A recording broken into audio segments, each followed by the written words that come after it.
Shannon, in the polling that we have done in the last few weeks, national security has emerged as the #1 issue for Republicans. In fact, more people choose national security over economic security by 2 to 1. So I need to ask the American people sitting in front of me, what is it that you are afraid of? And I want to be specific here. What are you afraid of? Jim, tell me. I'm afraid of anybody being harmed by these people. But what are you afraid of? What scares you? Well, it doesn't scare me. I have weapons in my house, but I don't know how to deal with that, but Jim, I really like you a lot.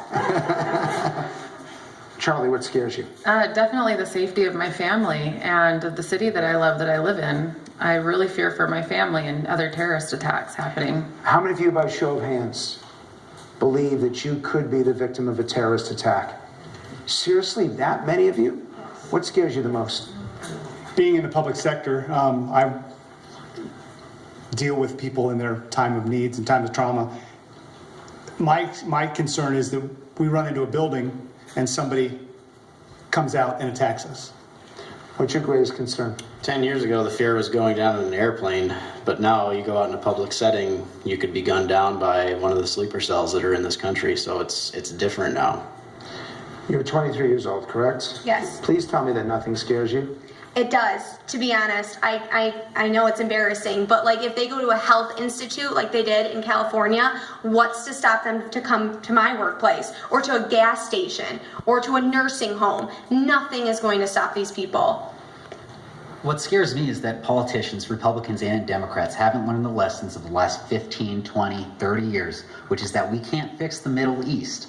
It's not up to the U.S. to be able to fix it. So no nation building, no regime change. We need to stop trying to fix the Middle East. Now, you're the second youngest person in this room. What scares you the most? You know, yeah, a terrorist attack can happen. It's very unlikely it'll happen to me, but it can happen. I'm more afraid of losing my country. There's 25% of every person in America right now is a second or first generation immigrant. That number is extremely high, and it's called the year of the offended. And I'm tired of it. You guys agree? So if I interpret what you're saying, immigration is what concerns you the most, is what you're most afraid of. For the most part. It also adds on to the national security because the border is unprotected. We have no idea who's coming across the border. How do we know who is an okay citizen, who's not an okay citizen to be an American? I disagree because I am scared of ISIS, and I'm even more scared of how we're dealing with it now. So we need change to happen, which is why this presidential election is so important. My mother's an immigrant. My wife is an immigrant. They came here legally. I think we need to shut down the border and let people come legally. I'm afraid of this country being lost, its identity being lost for good. How many of you are concerned that the American identity is in jeopardy? Wow. Tell me why. I think the changes that we're seeing, we have people with an agenda to move us definitely to the left, to engage in socialism, to openly promote socialism, wealth redistribution, and to set forth a way of living in this country that was not the America that I learned about as a child, and it's not the America that I dream about. I dream about an America of opportunity, of freedom, both economically. I dream an opportunity of safety and military strength. But this is a conversation on national security, and you bring it to economic security, and everyone else goes in the other direction. So my question to you is, well, then what isn't being done? Why is there so much anxiety in this room and across this country? And don't just blame it on Barack Obama. What isn't being done? What isn't being done is that our leaders are not showing their pride for the foundation of which this country was built on. Again, I go to national security and you bring it to something very different. Why? Well, I think that that's connected because when my great-grandparents came here from Italy, they were proud to be Americans. They hid their language so that they could be an American. You guys agree? They did not. And people are coming to this country now not with that same degree of pride, with a very different agenda. So Shannon, I want to make the point that I keep talking about national security, and you all keep bringing me back to immigration. Is immigration a national security issue to you? Yes. Tell me why. It's absolutely an issue.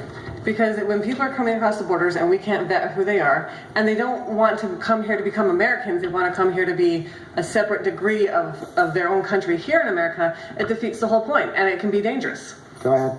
You can't have national security inside a nation if you don't have secure borders and you don't know who is coming here. Neither one of those things are going on right now. Our border is not secure, and we don't know the people that are coming here. So I want to ask you a direct question. Which do you think is a greater threat to America right now? Immigration or ISIS? ISIS. How many of you? Immigration or ISIS? You're not going to be able to choose both. That's what the Democrats do. And Michael, I know you're not a Democrat. We have to focus on one. Which one do we focus on? ISIS. Who says immigration? ISIS. Who says ISIS? So more of you say ISIS. Is it immigration for you? It's both. You can't pick one. If you're going to be smart, you have to focus on both. They're both interconnected, and you have to be able to do two things at once. There's not mutually exclusive issues here. ISIS uses immigration to attack us. They use that, and it's the foundation of this country where we are very giving people, but we've been taken advantage of in the foundation of who we are as a country. So you all keep using the phrase foundation of our country.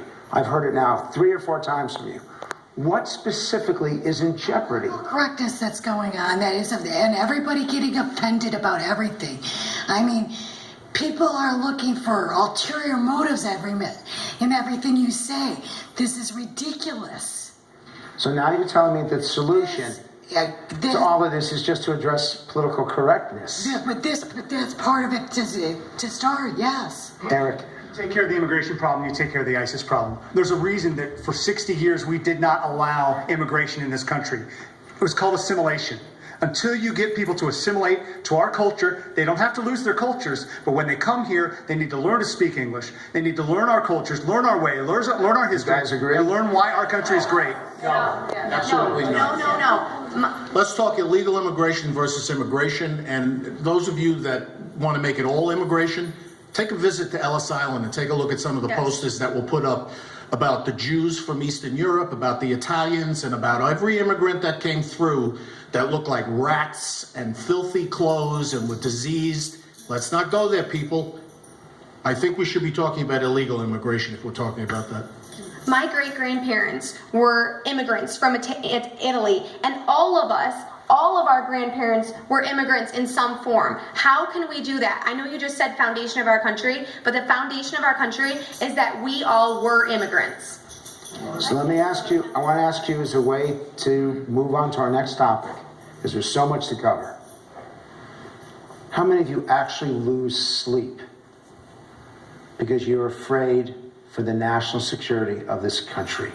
Raise your hands if you actually lose sleep. Not any of you. Shannon, this is one of the most controversial issues. It's clearly something that divides people. It's one of the reasons why Donald Trump has done so well. It's one of the reasons why the battle lines seem to have been drawn politically in this country. But it's only one issue, and there's so much more to cover. And we'll be talking about some of these other issues as we continue in this 2016 election special. All right, as Frank mentioned, we have much more ahead with our focus group, including what happens when a candidate who got praise for his performance joins the panel. He's going to answer their questions, and believe me, they are not afraid to question him about the one moment from his past that still causes controversy to this day.